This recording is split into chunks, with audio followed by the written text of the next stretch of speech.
The MAT issue relating to the FIIs has been in news for some time now. In May, the government had formed a committee under the chairmanship of Mr. Justice A.P. Shah, and this committee has submitted its report today. Today we have with us Shruti Srivastava, my colleague, who has been tracking this news for 3 months since it came to the fore. So we'll ask Shruti, to give us the details about the issue. So Shruti, what is the MAT issue all about, and why there's so much furor around this? So Sandeep, essentially the issue started in March end when the Income Tax Department started sending out notices to FIIs asking them to pay up capital gains tax on income generated through them in India.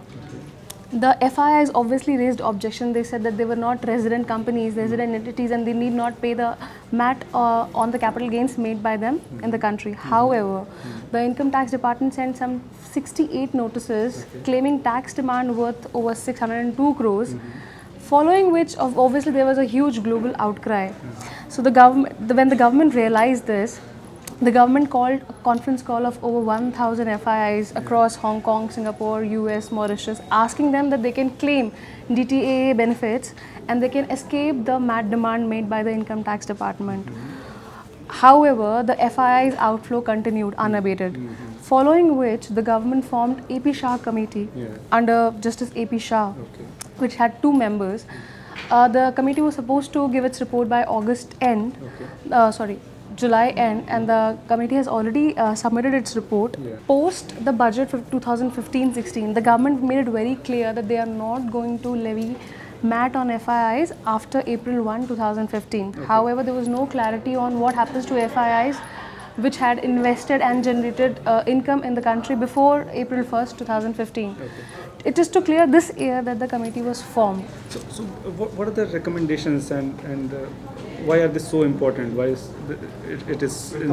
was it so much anticipated? Everybody was waiting for it, and what have they recommended? So the committee has now recommended that FIIs should not be taxed under MAT because they are not resident entities in India, for which they had said that the Income Tax Act should be amended and CBDT should issue clarificatory circulars to field officials saying that they should not set such demand notices to FIIs. So when the Modi government came to power, we saw huge FII inflow coming in, but suddenly in the month of May we saw an outflow happening after this MAT issue came to the fore. So now do you think that their concerns would be put at rest? There are other concerns as well, but this was also one of the concerns of FIIs, other than the Chinese concern that is going on around.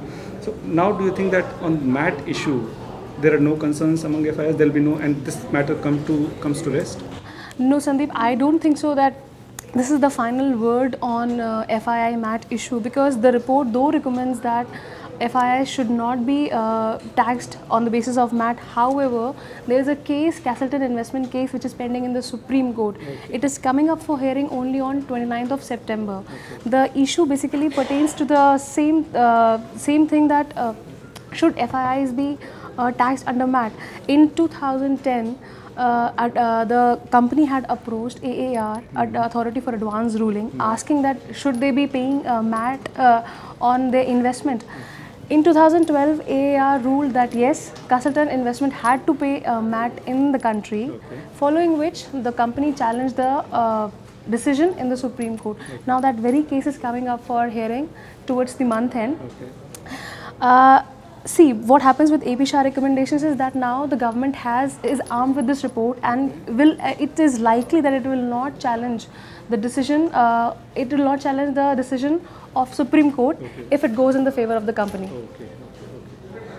Thank you so much, Shruti. And as we hear from Shruti, FIIs still can't relax, and they'll have to wait till the end of this month to see this issue come to rest, and then maybe plan their investments ahead in India. Thank you so much.